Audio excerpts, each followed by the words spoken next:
네, 추석 명절이 앞에 있어서 말씀 중에 자꾸 콩나물 생각하고 전 생각하고 그럴 것 같아요. 그럴까요? 두부야 물러가라 할까요? 네, 오늘 추석 명절보다 더 좋은 명절, 주일이라는 명절에 함께 하신 여러분, 주님의 은혜와 사랑, 축복이 가득하시기를 축원합니다. 양배추에 사는 벌레는 양배추가 이 세상 정부라고 생각한다 하는 이 말은 유대인들이 즐겨 쓰는 격언입니다. 양배추의 세계 속에 살고 있던 벌레는 양배추가 내가 살아가는 모든 세계다 이렇게 생각한다는 거지요. 그래서 다른 것에 대해서 이해를 못한다는 거지요. 사람은 자기가 사는 마을에 갇혀 사는 것뿐만 아니라 자신의 성장 내력과 또는 직업, 지위 등에 갇혀 살곤 합니다. 양배추에 안주하려고 하는 벌레처럼 지금의 생활 방식과 또 자기 생각에 갇혀 사는 인생이 많다는 것입니다. 나도 모르게 나도 또한 거기 갇혀 살고 있다고도 볼 수가 있는 것입니다. 세계는 참으로 넓습니다. 미국이 신대륙을 개척할 때 동부로부터 점차 서부로 개척을 해나갈 때 그 서부 개척자들에게 개척 정신을 북돋기 위해서 개척하는 자들에게 나름대로의 보상을 주었습니다.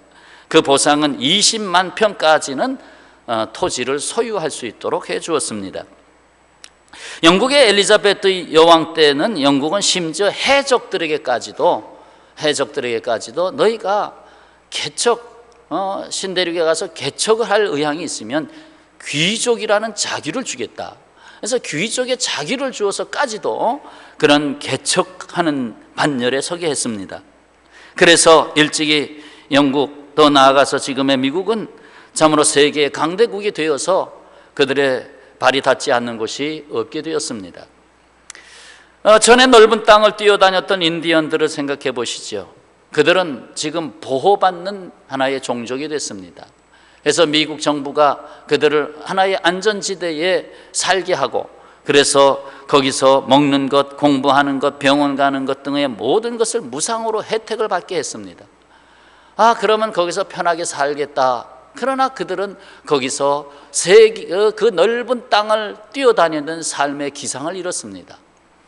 그러면서 삶의 가치를 잃었습니다. 삶의 비전을 잃었습니다.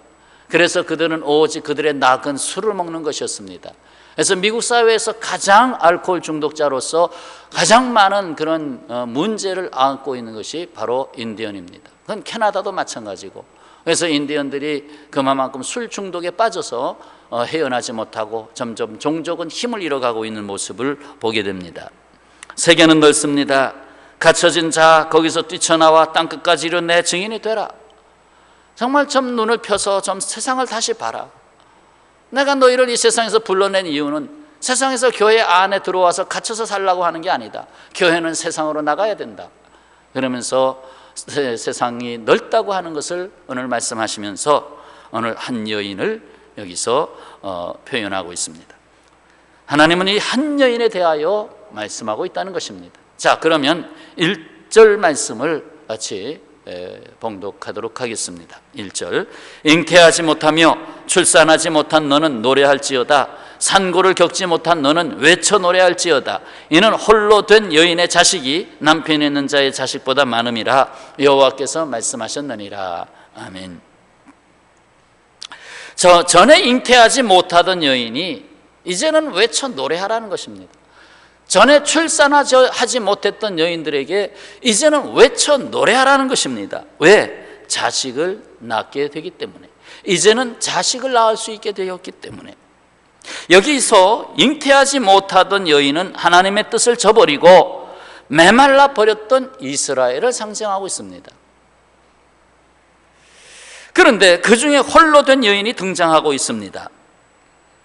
여기 홀로 된 여인은 누구일까요? 사실 과부죠. 남편을 일찍이 잃고 홀로 된 여인. 그런데 이 홀로 된 여인은 사실상 여기서 무엇을 우리에게 알게 하느냐 하면 이것은 하나님의 은혜 가운데 남은 자요. 하나님의 백성들이 다 황폐해지고 하나님 떠난다 할지라도 여기 홀로 된 여인이 남았는데 바로 남은 자다. 그 그것의 궁극적인 성취는 다가오는 신약 교회를 말하고 있습니다. 교회를 여인으로 많이 표현하죠. 교회는 여인이다. 그래서 신약 교회를 표현하고 있다. 곧 교회가 복음으로 낳을 자녀들이 많게 된다는 것을 가르치시면서 외쳐 노래하라. 이제 홀로 된 여인이 많은 자녀를 낳게 된다. 이것을 노래하라 라고 말씀하는 것입니다. 결국 여인에게 온 세상에 임할 구원을 외쳐 노래하라는 것이었습니다. 땅끝까지 온 열방이 주께 돌아와 정말 하나님의 구원의 역사가 온 땅에 가득하게 될 것을 외쳐 노래하라는 것이었습니다. 하나님의 계획이 여기 있습니다. 3절입니다. 자, 3절. 이는 내가 좌우로 뭐하며? 퍼지며 내 자손은 무엇을 얻으며? 열방을 얻으며 온 모든 세계를 얻으며 황폐한 성읍들을 사람 살 곳이 되게 할 것임이니라. 생명이 충만한 삶이 되게 하리라. 하나님은 교회를 통하여 황폐한 세상에 생명을 불어넣기를 원하십니다. 황폐해진 영혼, 황폐해버린 인간의 삶에 거듭난 생명을 전해줄 사명은 오직 교회에 있습니다. 황폐해진 세계에 생명을 불어넣을 수 있는 사명이 교회에 있다는 것입니다. 교회는 하나님이 세우신 것입니다. 따라서 아시죠? 사명이 교회에 있다. 사명이 교회에 있다. 그러므로 교회가 살아 있어야 세상을 살릴 수 있습니다. 사탄은 교회를 넘어뜨리려고 갖가지 전략을 세우고 있습니다. 그러나 그럼에도 불구하고 성령의 역사 가운데 교회는 항상 살아있어야 하는 것입니다. 교회가 꿈을 꾸어야 세상이 꿈을 꿀 수 있습니다. 세상에 꿈을 줄 수가 있는 것입니다. 교회가 새로워져야 세상을 새롭게 할 수 있습니다. 교회가 개인주의, 이기주의의 늪에 빠지지 말아야 세상에 손짓할 수 있는 것입니다. 교회는 당연히 하나님의 자녀를 낳아야 합니다. 그러나 하나님이 지적하신 대로 잉태하지 못한 여인, 출산하지 못한 여인으로 모양만 교회로 남아있고 모양만 교인으로 남아있는 경우에 대해서 하나님은 참으로 너는 출산하지 못하는구나, 너는 잉태하지 못하는구나 라고 말씀하셨던 것입니다. 이제 교회는 다시금 하나님의 자녀를 낳는 역사에 충실해야 합니다. 이에 오늘 우리에게 들려주시는 말씀에 귀를 기울이고자 합니다. 자, 첫 번째로 주시는 말씀, 말뚝을 견고히 세우라 하는 말씀. 유목민들에게 있어서 장막, 텐트는 쉴만한 보금자리입니다. 모래바람을 피하게 하고 뜨거운 태양빛을 피하게 하는 정말 보금자리입니다. 그러나 제 아무리 좋은 자리에 장막을 쳐도 말뚝과 줄이 견고하지 않으면 그 천막을 지탱할 수 없습니다. 또 날아가고 또 날아가고. 2절 말씀입니다. 자, 2절 다 같이 봉독합시다. 내 장막터를 넓히며 내 처소의 휘장을 아끼지 말고 널리 펴되 너의 줄을 길게 하며 너의 말뚝을 견고히 할지어다. 아멘. 번민하는 자신을 의지해서도 안 되고 그 텐트를 온전히 고정시키기 위해서, 여기서 이 장막이라고 하는 것은 실상 하나님이 세우시고자 하는 하나님의 나라, 또 하나님의 교회를 의미한다고 볼 수 있습니다. 그리스도인의 삶의 근거지지요. 번민하는 자신을 의지해서도 안 되고 그 말뚝을 박을 때 말이죠, 어디에 박을 것인가? 때를 따라 변하는 사람을 의지해서도 안 되고 방향을 잃은 세상을 따라가서도 안 됩니다. 오직 하나님을 의지하고 여기다, 여기다 하는 곳에 말뚝을 깊이 깊이 박아야 하는 것입니다. 그 바둑에서 고수들은 복기를 할 수 있는 사람들이라고 합니다.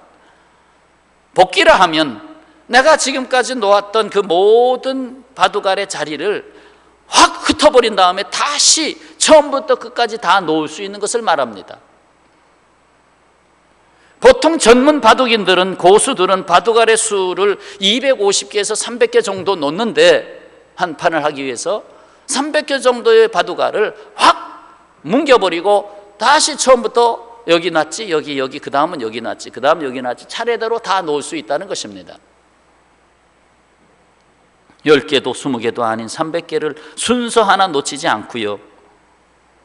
이는 그 바둑을 놓을 때에 고수들은 그 한 수 놓고 끝나는 것이 아니라 한 수를 놓기 위해서는 상당한 시간 동안 시간을 갖고 보게 되는데, 뭘 봅니까? 요 수를 놓으면 상대방은 그 다음에 여기를 놓겠지. 그럼 나는 여기를 놔야지. 그 다음에 그 사람 또 어디 놓을까? 아, 여기 놓겠지. 그 다음에 나는 여기다 놔야지.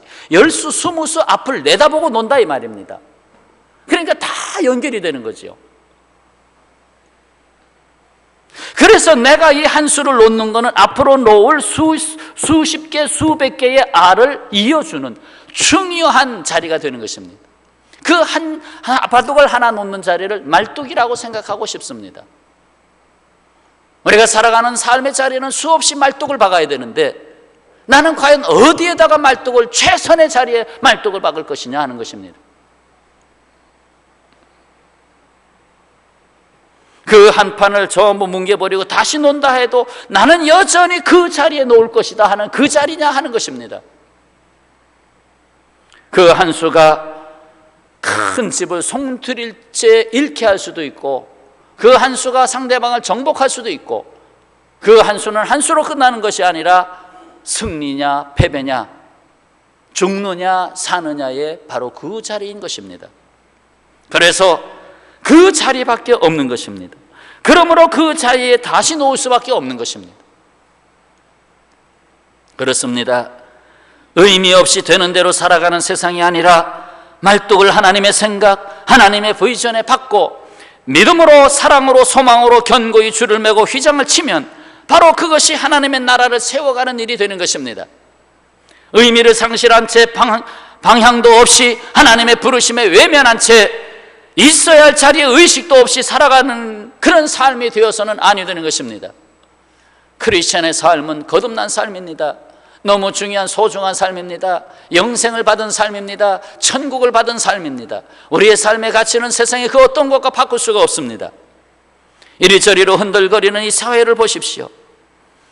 여러분, 우리들에게는 이러한 정도의 생활 수준이 안 됩니다만, 그래도 한번 생각해 보세요. 유모차 하나를 사는데 200만 원, 300만 원. 그런데 여러분, 차를 좀 쓰다가 차 바꿔야 되겠다 해서 폐차할 때, 팔 때 얼마 받아요? 50만 원, 30만 원. 나중에는 폐차 비용으로 대신해 버려요. 이거 가져가세요. 지금도 한 200만 원이면 중고 자동차 그래도 한 5년, 10년 쓸 수 있는 차 살 수 있습니다. 200만 원이면. 근데 유모차가 200만 원이요. 역시 차는 차니까, 유모차도 차니까. 유아복 한 벌에 100만 원, 200만 원. 근데 그것을 서슴없이 산다는 것입니다. 저 사람이 사는데 내가 뒤질 수 있나? 우리 앞집이 사는데 우리는 10만 원짜리 끌고 어떻게 다니냐고. 어떻게 고개를 들고 다니냐고. 저기가 200만 원 샀으니까 우리도 200만 원짜리 사야 된다고. 아니면 이사를 가든지.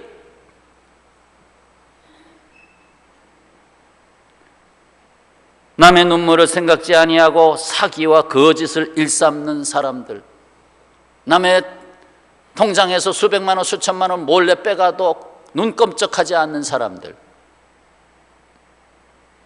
그러나 눈을 조금만 돌려도 분유 살 돈이 없어가지고 아기를 업고 시장 바닥에 나와서 나물 하나를 파는 사람이 있습니다. 조금만 눈을 먼 나라로 돌리면 하루에 2,000원을 벌어서 5, 6, 7명, 10명의 가족이 사는 그런 극빈국도 있습니다. 인도네시아도 참 큰 나라지만 노동자들, 서민들의 한 달 월급이 5만 원에서 7만 원입니다. 조금 잘 살아야 10만 원 정도. 신학교 교수가 받는 월급이 10만 원 정도.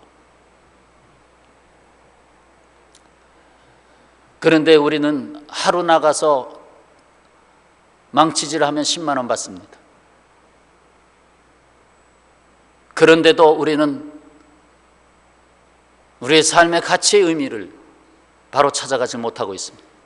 그렇게 하나님이 우리에게 풍요로움을 줬어도 여전히 우진이는 만족하지 않습니다.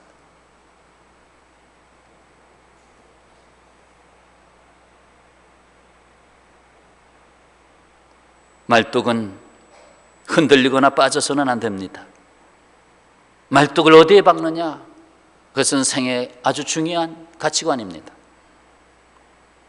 천막을 날려보내는 모진 바람에 말뚝이 빠져서는 안 됩니다. 가장 확실한 자리에 박아야 됩니다. 아니, 말뚝을 박아야 할 자리에 박아야 합니다. 그 말뚝이 서야 할 자리는 바로 말씀이 있는 자리입니다. 말씀이 있는 자리. 아브라함, 하나님이 택하셔서 내가 너에게 지시할 땅으로 가라, 내가 너에게 보여줄 땅으로 가라. 여기다. 여기서 동서남북을 바라봐라. 말씀이 있는 곳에 말뚝을 박았습니다. 그러나 롯은 말씀을 따라가지 않았기 때문에 소돔에다 말뚝을 박았다가 그의 인생 가족을 망치게 했습니다. 자, 10절을 잠깐 보시죠. 10절 말씀, 산들이 떠나며 언덕들을 옮겨질지라도 나의 자비는 내게서 떠나지 아니하며 나의 화평의 언약은 흔들리지 아니하리라. 너를 긍휼히 여기시는 여호와께서 말씀하셨느니라. 아멘. 화평의 언약은 흔들리지 아니하리라. 너와 나와 맺은 약속은 흔들리지 아니하리라. 그 약속에 너의 인생, 그리고 내가 세우고자 하는 하나님의 나라의 말뚝을 너를 통해서 받기를 원한다 라고 하는 것입니다. 해티 웨이트라는 한 소녀 이야기를 들려드리겠습니다. 한 소녀 이야기. 시골 마을에 교회학교 입학을 하려고 갔습니다. 그런데 미국 같은 데서는 여름 성경학교가 정원제. 이번 여름 성경학교는 정원이 50명입니다 하면 그 50명을 등록을 받습니다. 그래서 책임 있는 선생님들 철저하게 신앙교육을 시키고 참으로 온전한 프로그램을 준비해가지고 여름 성경학교를 하는데 얼마 동안 하느냐? 2달 동안 합니다. 물론 요즘도 그렇게 길게 하는지 모르겠습니다. 그러나 최근까지 그 자료가 있습니다. 다시 말해서 아이들이 여름방학에 들어간 날부터 시작해서 개학할 때까지 여름 성경학교에서 책임진다는 것입니다. 그래서 그 여름 성경학교에서 캠핑도 가고 여름 성경학교에서 모든 걸 다 한다는 것이죠. 그래서 거기에 등록을 하는 거예요. 근데 이 소녀가 등록을 좀 늦추다가 그만 정원을 넘어서서 등록하지 못했습니다. 안타까운 일이죠. 교회당이 작았기 때문에 더 이상 받을 수가 없었습니다. 2년 후에 이 소녀는 그만 병이 들어서 죽고 말았습니다. 그가 죽을 때에 그의 베개 밑에서 돈지갑이 하나 발견됐습니다. 거기에는 유서까지 함께 있었습니다. 그가 점점 병들어 죽어가는 것을 알게 되자 나름대로 자기가 뭔가 유언을 남긴 것이, 어린 소녀가 유언을 남긴 것입니다. 그 유언에 이렇게 쓰여 있습니다. 이 조그만 교회를 더욱 크게 짓고 좀 더 많은 어린이가 예수님의 말씀을 배울 수 있도록 내 재산을 교회 건축에 써주세요. 아니, 이 소녀가 얼마나 돈을 모았길래 내 재산을 교회 건축에 써주세요 하고 유언을 남겼습니다. 그 돈이 지갑에 얼만큼 있었느냐 하면 57만 달러 하면 좋았을 텐데 57센트가 들어있었습니다. 1달러도 안 되는 57센트, 우리 돈으로 600원 정도 됩니다. 600원 1,000원이라고 합시다. 1,000원 한 장 들어있었습니다. 이거 가지고 교회당을 져주세요 하는 게 유언이었습니다. 그 교회 목사는 그의 장례식을 치르고 그의 유언장을 발표했습니다. 어린이를 위한 교육이 이렇게도 소중한 것을 뼈저리게 깨달은 사람들, 그 어린아이의 그 한마디에 심히 감동을 받고는 결국 좋습니다, 교회당을 세웁시다. 그 자리에서 25만 달러가 모금되었습니다. 장례식 전에서 25만 달러가 모금되었습니다. 그 후 헌금은 계속 늘어났습니다. 그래서 그 교회는 필라델피아에서 3,300석을 갖춘 교회당을 세웠습니다. 그리고 1,400명을 수용할 수 있는 부설 대학을 만들었습니다. 이런 불쌍한 소녀가 죽는 것을 막아야 한다고 그의 죽음을 기억하면서 병원까지 지었는데, 펜홀 하스피털이라고 하는 미국 사회에서 유명한 병원을 지었습니다. 57센트가 만들어낸 기적이었습니다. 죽으면서 들은 그 57센트가 작은 그 말뚝 하나가 나 같은 것이 하면 뭘 해? 그러나 내가 할 수 있는, 내가 가진 재산, 내가 숨을 거두면서 내 지갑에 있는 전 재산 57센트, 마치 과부의 두 랩돈과 같은 그것으로 말뚝을 박았을 때에 놀랍게 그것이 기폭제가 되었던 것입니다. 군인들이 직업 군인으로서 군대에 말뚝을 박는다는 말을 쓰곤 합니다. 성도 여러분, 여러분은 지금 삶의 가장 소중한 말뚝을 어디에 박고 계십니까? 과연 나의 삶의 휘장이 날아가지 않도록 하기 위해서 나의 삶을 견고히 하나님이 주신 거듭난 생명, 크리스찬의 생명, 공동체로서의 교회의 생명을 유지하기 위해서 과연 나는 어디에다가 말뚝을 박는 삶을 살고 있느냐 하는 것입니다. 복귀를 해도 여전히 그 자리에 박을 말뚝이 되고 있습니까? 내가 다시 살아도 그 자리에 있어야 할 바로 그 자리가 아니겠습니까? 바로 하나님이 여기다 하신 그 자리가 아니겠습니까? 자, 말뚝에 동여매야 할 휘장이 필요하지요. 그래서 두 번째, 휘장을 넓게 펴라 라고 말씀합니다. 2절, 내 장막터를 넓히며 내 처소의 휘장을 아끼지 말고 널리 펴되 너의 줄을 길게 하며 너의 말뚝을 견고히 할지어다. 생각해 보세요. 세상은 넓어지고 있는데 정말 비행기를 타면 이제 한나절이면 웬만한 국가를 다 갈 수 있는데, 오늘 갔다 2, 3일 후에 아프리카에서 일 다 보고 돌아올 정도의 세계가 됐는데, 교회는 도리어 외딴 섬이 되어가고 있지는 않습니까? 외딴 섬으로 남고 있지는 않습니까? 세상에서는 기독교인들을 향하여 편협하다고 합니다. 생각이 외골수라고 합니다. 비록 우리가 가야 하는 길이 진리의 좁은 문으로 들어가는 길이라 하지만 본질적으로 하나님의 사랑보다 넓은 것이 없고 하나님의 진리보다 자유케 하는 것이 없고 하나님이 주신 믿음보다 더 큰 재산이 없습니다. 동의하십니까? 확실하게 대답해 보세요. 다시 묻습니다.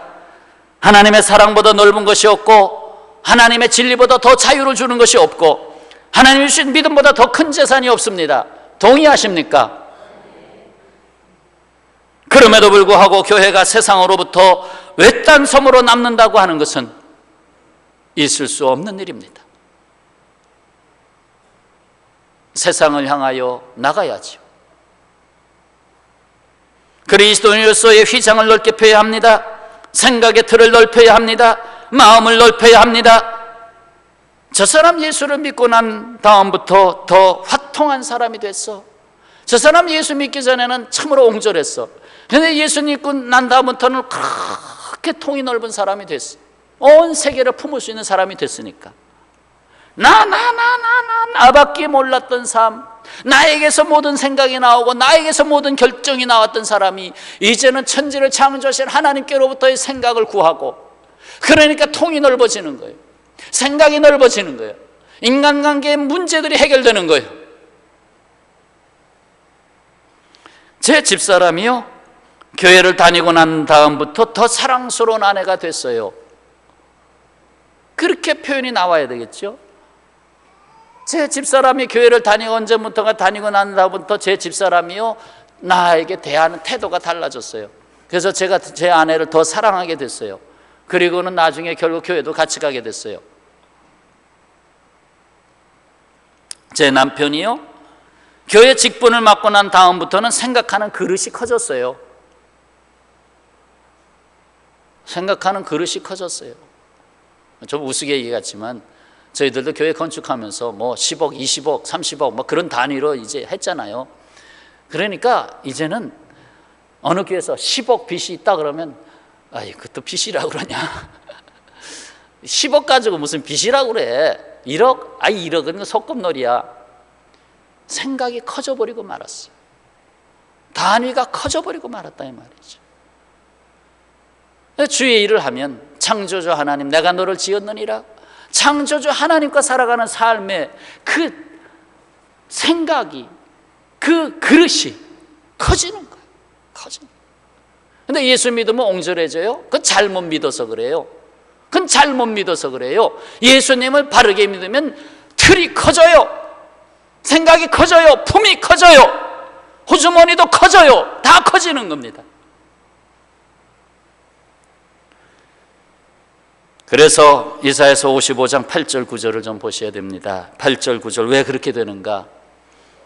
자, 같이 봉독합시다. 이는 내 생각이 너희 생각과 다르며 내 길은 너희 길과 다름이니라. 여호와의 말씀이니라. 이는 하늘이 땅보다 높음같이 내 길은 너희의 길보다 높으며 내 생각은 너희의 생각보다 높음이니라.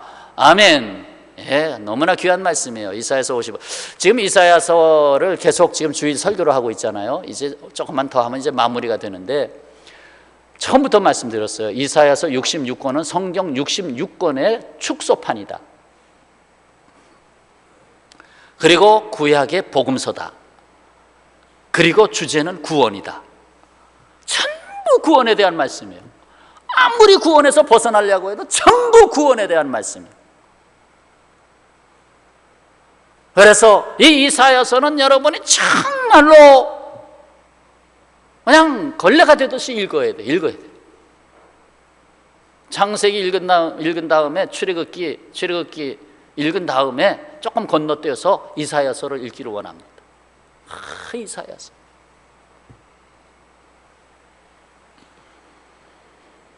내 생각, 하나님의 생각, 이 너희 사람의 생각과 다르다. 나 여호와의 가는 길이 너의 가는 길과 다르다. 그러면 나의 인생, 나를 지으신 인생은 누구에게 맞춰야 합니까? 당연히 하나님께 맞춰야 되지 않습니까? 하나님의 말씀을 듣도록 사이클을 맞춰야 되지 않습니까? 3927, 3927 사이클 3927 헤르츠에 맞춰라 해가지고 성경 말씀이 들어와야 되는 게 아직도 못 알아들으시나요? 구약 성경 39권, 신약 성경 27권 3927, 3927 거기다 맞춰라. 야베스의 기도를 잘 아시죠?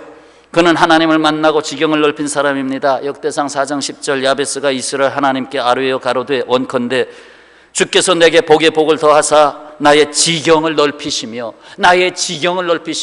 이거 잘못 해석하면 저 사람 땅을 많이 갖기를 원한다. 이거 그런 의미 아니잖아요. 나의 지경을 넓히시며 주의 손으로 나를 도우사 나로 환난을 벗어나 근심이 없게 하옵소서 하였더니 하나님이 그 구하는 것을 허락하셨더라. 우리는 기도합니다. 주여 믿음의 지경을 넓혀 주옵소서. 나의 사랑의 지경을 넓혀 주옵소서. 나의 비전의 지경을 넓혀 주옵소서. 비전의 지경을 넓혀 주옵소서. 비전이 있으면 삶이 힘을 얻습니다. 힘을 얻고 약했던 무릎도 힘을 얻고 일어나는 것입니다. 건강치 못했던 건강도 되찾게 되는 것입니다. 왜? 비전이 있기 때문에. 그 소망을 위해서 달려가기 때문에, 달려가야 할 길이 있기 때문에. 노숙자들이 왜 맨날 힘이 없어 합니까? 해가 져도 갈 곳이 없기 때문에. 그러나 집에서 사랑하는 아내가 기다리면 발걸음이 총총총총총총총 빨리 갑니다. 그러나 지겨운 아내면 천천히 갑니다. 네, 내가 사랑하는 아내가 집에 있으면 발걸음이 총총총총 막 빨리 가게 됩니다. 예, 총총걸음으로 걷는 분 손 들어보시죠. 예, 저는 밤에 집에 갈 때 굉장히 빠르게 갑니다. 그리고 교회 올 때도요 굉장히 빠르게 옵니다. 그래서 제가 제 걸음으로 오면 거의 2배가 차이 납니다. 막 빠르게. 예, 굉장히 속보입니다. 성경에 기록된 가장 큰 비전은 바로 이겁니다. 성경에 주신 가장 큰 비전, 이것 때문에 우리가 존재합니다. 이 세상이 아직도 존재합니다. 사도행전 1장 8절이죠. 자, 다 같이요. 오직 성령이 너희에게 임하시면 너희가 권능을 받고 예루살렘과 온 유대와 사마리아와 땅끝까지 이르러 내 증인이 되리라 하시니라. 아멘. 내가 살아야 있어야 할 지경, 내가 복음의 영향력을 끼쳐야 할 지경은 바로 이것입니다. 성령께서 너희에게 임하시면 여기에 답이 있는 것입니다. 내가 말뚝을 어디다 박아야 되나, 휘장을 어디까지 펴야 되냐, 줄을 얼마나 길게 해야 되느냐, 그것에 대한 결정은 여기에 있습니다. 성령이 너희에게 임하시면 여기에 있습니다.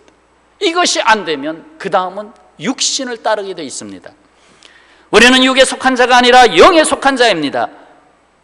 우리는 사탄에게 속한 자가 아니라 성령에 속한 자입니다. 그 소속 번지가 틀립니다. 주소지가 틀립니다. 예, 우리는 말뚝 박는 곳이 다른 것입니다.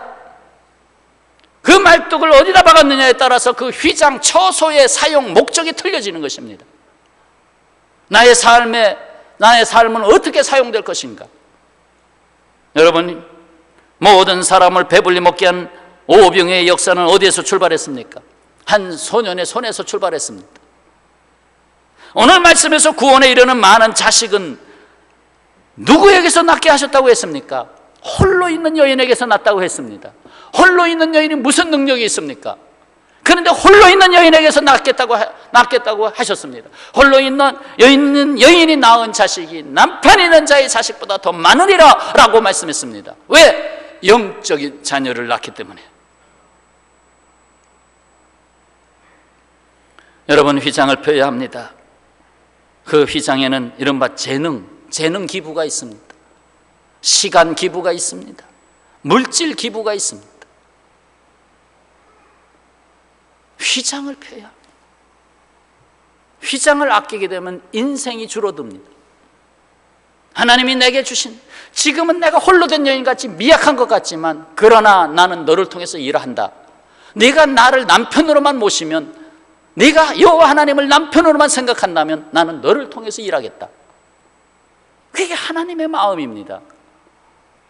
그래서 하나님은 우리에게 이렇게 가르치는 것입니다.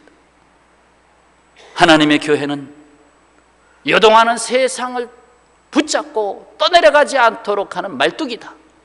교회는 말뚝이다. 여러분이 한 주간 살아가면서 내 인생에 자칫 세상에 유혹하는 곳으로 떠내려갈 수 있습니다. 그러나 주일이라는 말뚝에 우리도 또 매셨습니다. 주일이라는 말뚝에 나를 매게 하셨습니다. 나의 인생 휘장이 날아가지 않도록 주일이라고 하는 영적 리듬을 주셔서 지키게 하신 것입니다. 쉴 만한 그늘조차 잃어가는 세상의 교회에서 그들에게 교회는 생명의 쉼터입니다. 이건 쉼터예요.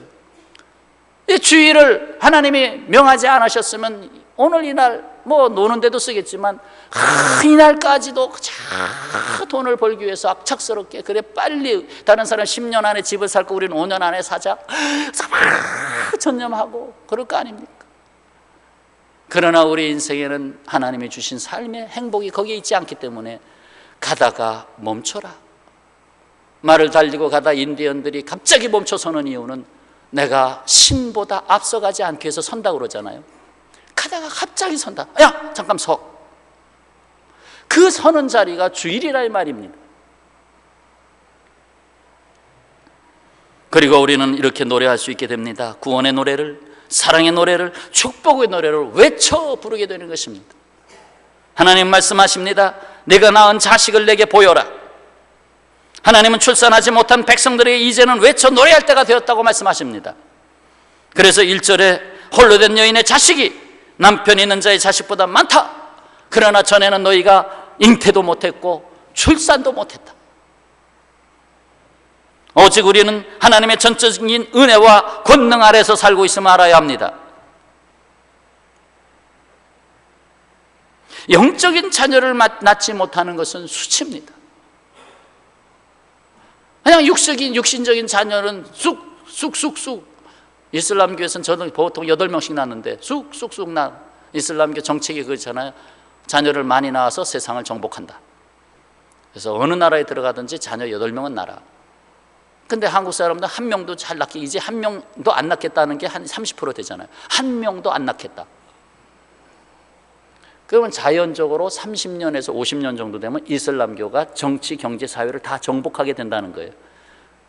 그게 그들의 전략입니다.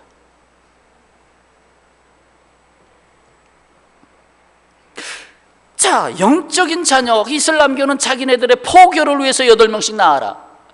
근데 우리 크리스찬들은 한 명 낳는 것도 힘들어 할 정도로 우리 기독교 포교를 위해서 동서남북에 4명은 낳아라 해도 부족할 것을, 사실 그게 안 되고 있잖아요.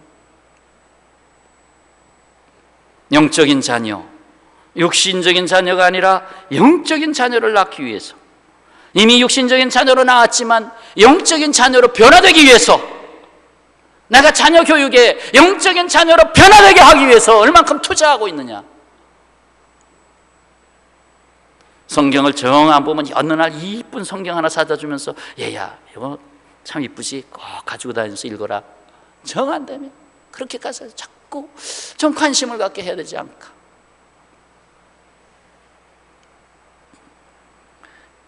수치 4절입니다. 두려워하지 말라. 내가 수치를 당하지 아니하리라. 놀라지 말라. 내가 부끄러움을 보지 아니하리라.